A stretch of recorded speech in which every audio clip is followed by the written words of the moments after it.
En el 2003, el país estalló en un conflicto, conocido como la Guerra del Gas, o también algunos lo llaman el Golpe de Estado de octubre de 2003.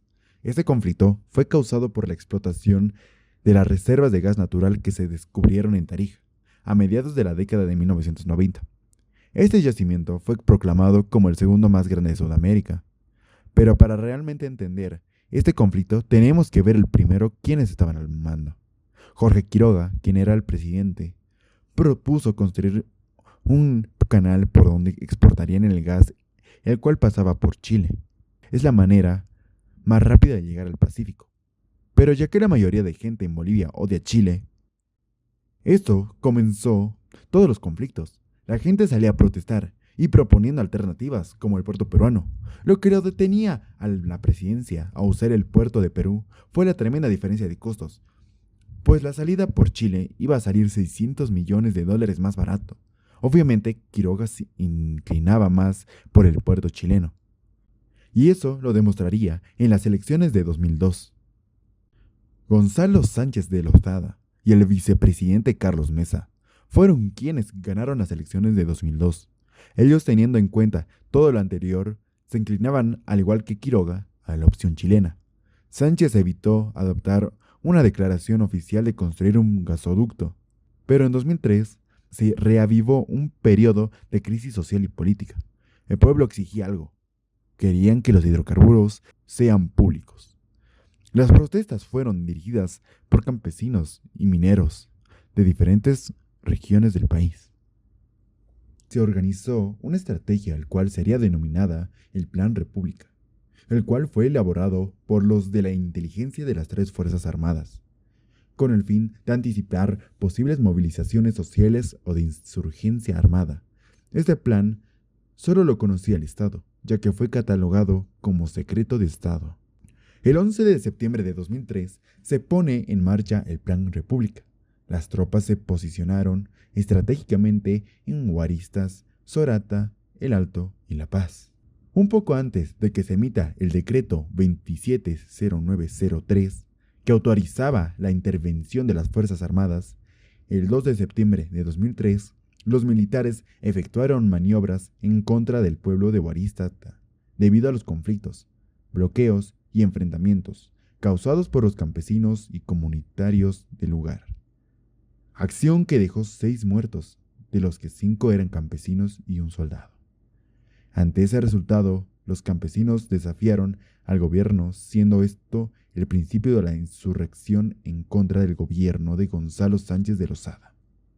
La masacre de octubre se refiere a los trágicos eventos que ocurrieron en el Alto, entre el 9 y el 13 de octubre de 2003, durante un paro cívico contra el gobierno de Gonzalo Sánchez de Lozada.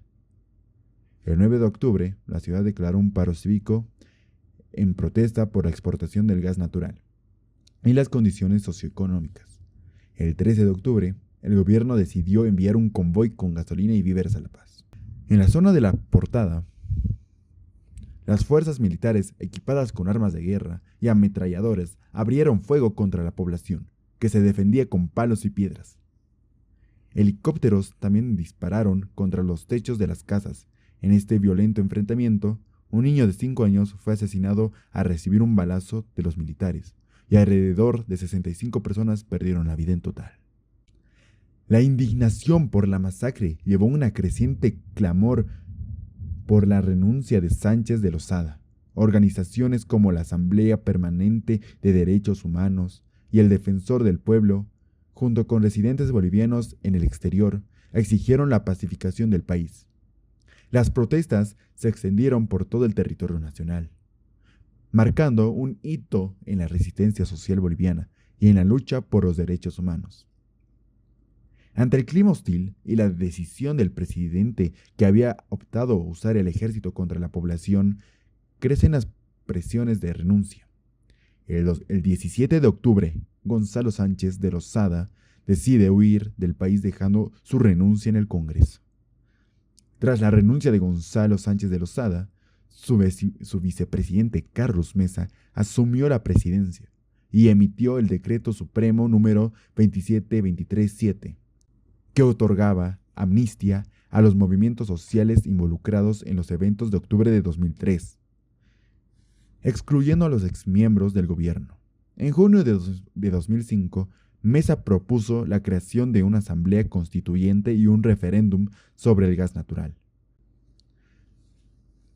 con dos opciones: aumentar impuestos y regalías a las empresas transnacionales o avanzar a estatalización completa, como exigían los sindicatos liderados por Jaime Solares, Evo Morales y Felipe Quispe. Evo Morales ganó un histórico 54%, marcando la primera vez que un candidato obtiene la mayoría de los votos, lo que eliminó la necesidad de alianzas postelectorales. Entre sus promesas estaban la estatización de los hidrocarburos y la creación de una asamblea constituyente.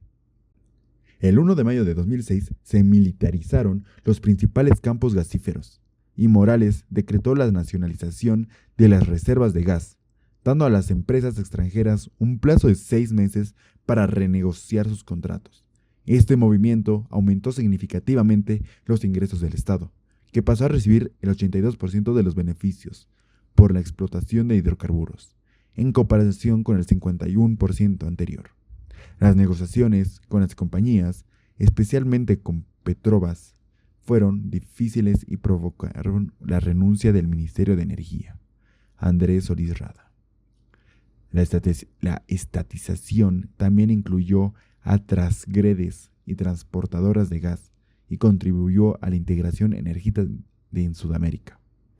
Las negociaciones intensificaron su ritmo antes de la fecha límite del 28 de octubre de 2006, logrando acuerdos con varias compañías para aumentar la participación del Estado en los ingresos. A pesar de la oposición, el gobierno logró establecer contratos que aumentaban considerablemente su parte de los beneficios. Esto fue la Guerra del Gas.